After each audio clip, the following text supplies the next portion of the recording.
Bonjour et bienvenue au Manoir de l'Imaginaire. Je suis ravie de vous retrouver aujourd'hui pour le Noël au Manoir jour 3 et on va faire le bilan du Pumpkin Autumn Challenge 2025. Si vous entendez des crépitements, c'est normal, la cheminée est juste là et ça crépite. Le Pumpkin Autumn Challenge, comme vous le savez peut-être ou pas, c'est un challenge littéraire qui est créé tous les ans en fait. Il se renouvelle par Guimauze de Le Terrier de Guimauze, je vous mettrai la chaîne en description. Et du coup, l'objectif de ce challenge-là, ça va être de lire des livres en fonction des thèmes qu'elle nous aura donnés. Comme je pense beaucoup de gens, ma pile à mood pour ce Pumpkin Autumn Challenge 2025 a beaucoup bougé. On va regarder tout ça ensemble. Pour rappel, la thématique de cette année, c'était l'auberge des histoires extraordinaires. Le premier tableau était Automne frissonnant. On attaque tout de suite avec la première catégorie qui s'intitulait Monster Mash. J'avais prévu pour cette catégorie un livre et un film. Je voulais lire Le crime d'Halloween d'Agatha Christie et je voulais regarder Trick or Treat de Michael Bugatti. Je n'ai pas lu le livre et je n'ai pas vu le film. En revanche, j'ai vu un tout autre film qui rentre parfaitement dans cette catégorie. J'ai donc vu un classique et il s'agit de Psychose d'Albert Hitchcock. Il est très classique, hein. Il est en noir et blanc. En même temps, il date de 1960. On connaît tous, je pense, la scène de la douche avec la musique super angoissante. À l'époque, c'était très novateur et ça avait même choqué. Et ce qu'il y a de fou quand même, c'est qu'aujourd'hui, ça aurait plus rien de choquant. On serait là en mode oh. Psychose, c'est l'histoire de Marion qui décide de s'enfuir avec un petit pactole qu'elle a volé à son patron. Lors de sa petite fuite, elle va se dire je dormirais bien un petit peu, ce serait pas mal dormir. Donc, elle va s'arrêter au motel de Norman Bates. Je vais pas en dire plus parce que sinon je vais spoiler. Même si vous vous doutez du coup, vu la célébrité de la scène de la douche, de ce qui se passe. J'ai vraiment beaucoup aimé l'expérience. C'est très rare que je regarde des classiques comme ça, enfin aussi classiques je veux dire. C'est très étrange comment le cinéma a évolué je trouve.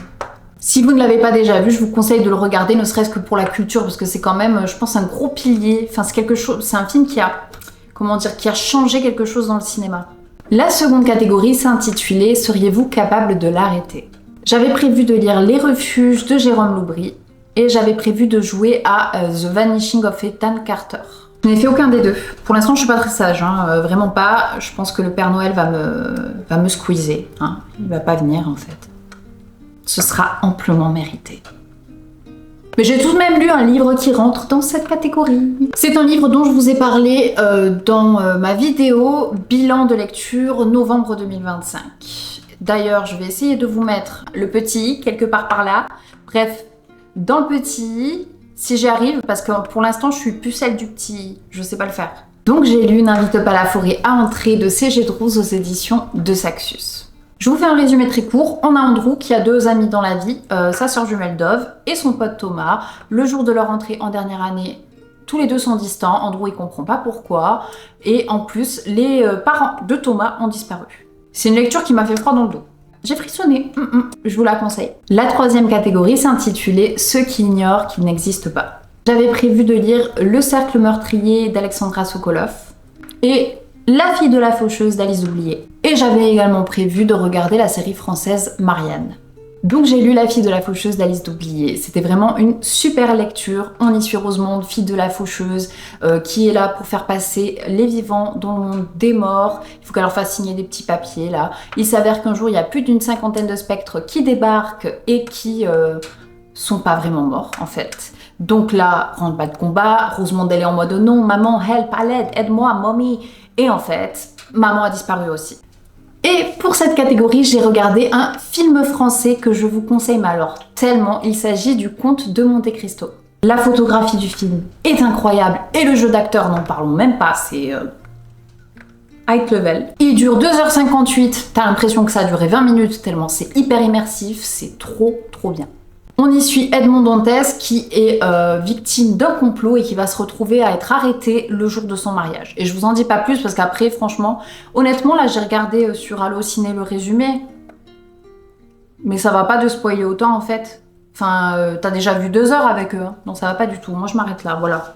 Si vous voulez savoir la suite, il faut soit regarder le film, soit lire le livre d'Alexandre Dumas. La quatrième catégorie, c'était Les songes maudits de Carmilla. J'avais prévu un livre dans cette catégorie, c'était Les filles du manoir Foxcote par F. Chase.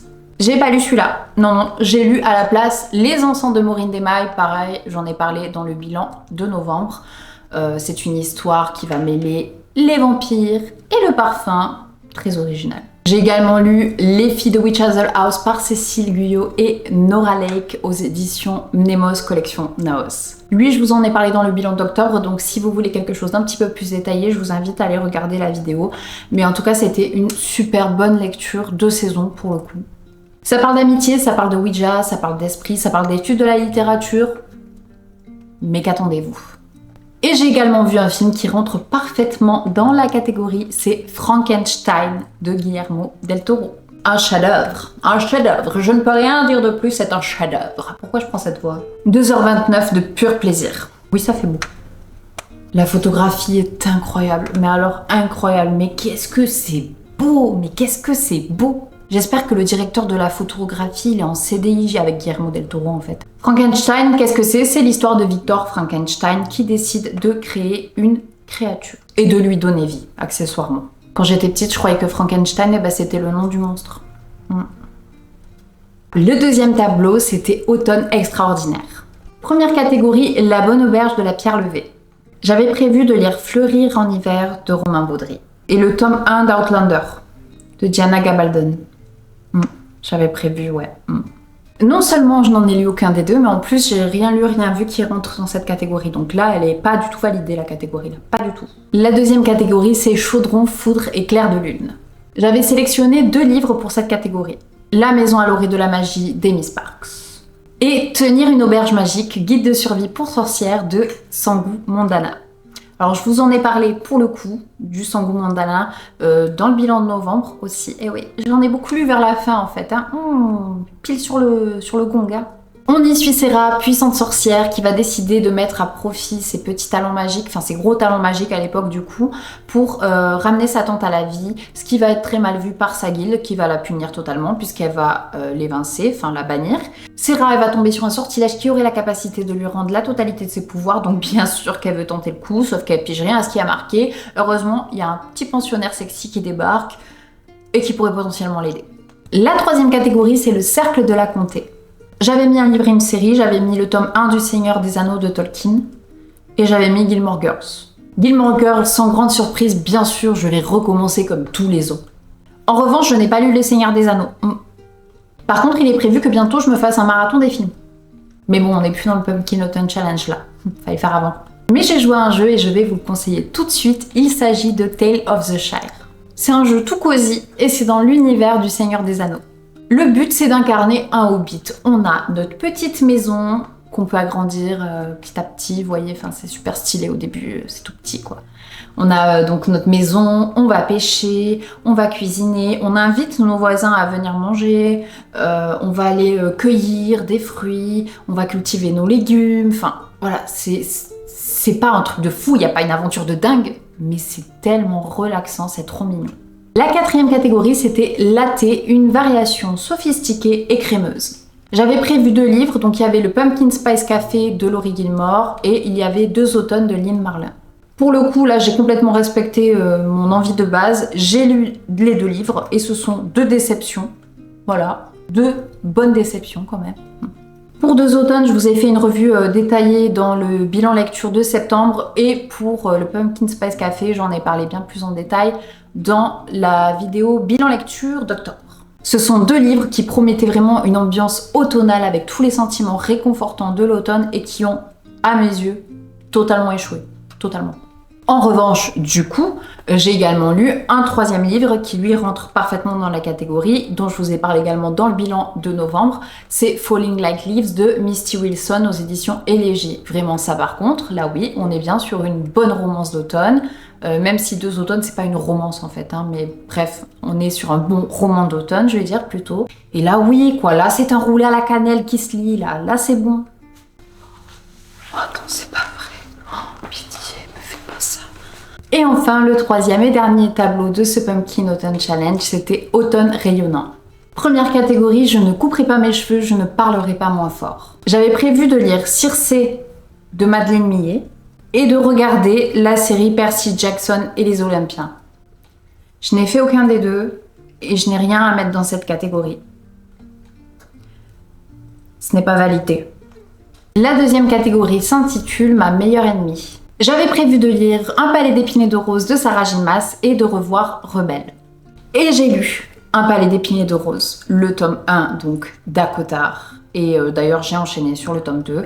Si vous voulez un avis détaillé, vous l'avez dans le bilan de septembre. On va y suivre Feyre qui lors de ses sorties chasse pour nourrir sa famille, va malencontreusement tuer un Fae. Elle va être retrouvée et emmenée dans une prison qui a l'air de tout, sauf d'une prison. Ça c'est le truc de base. Et c'est bon, j'ai compris la hype de la saga, ça y est, ok, là je comprends. Oui, c'est très bien, c'est très bien même. Je suis montée dans le train. Je suis même en train de prendre un verre au bar là. Troisième catégorie, c'était Pour nous qui avons besoin de souffler. J'avais prévu Là où les arbres rencontrent les étoiles de Glendy Vandera et Sous le ciel d'octobre de Ariane B. Wow, soleil là, wow. Hey, go away, tu vois pas, j'ai allumé une cheminée. Donc, ces deux livres-là, je ne les ai pas lus. Voilà, et je n'ai rien qui peut rentrer dans cette catégorie, ce qui nous fait donc là une troisième catégorie non validée quand même. Bon, ça arrive, hein. Et enfin, la quatrième et la dernière catégorie, c'était Rester tout le temps avec Brindy. J'avais prévu de lire Le portrait de Dorian Gray d'Oscar Wilde et de voir le film Le portrait de Dorian Gray. J'ai pas lu et regardé.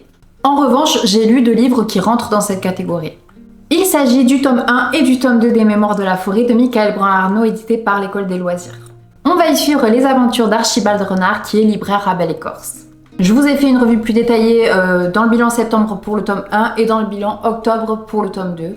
Mais vraiment, ça a été un gros coup de cœur. Là, cet univers, il est incroyable. C'est cosy et en plus, ça aborde des sujets importants avec une poésie folle. J'ai très hâte de lire le tome 3 d'ailleurs. Ce bilan est à présent terminé. J'ai donc pas validé 3 catégories, ce qui fait que j'en ai validé quand même 9. C'est pas mal du tout. Je suis donc un dragon glouton. Si vous avez fait le Pumpkin Autumn Challenge, dites-moi quel est le titre que vous avez remporté du coup. J'espère que cette vidéo vous aura plu. On se retrouve dès demain au Manoir de l'Imaginaire.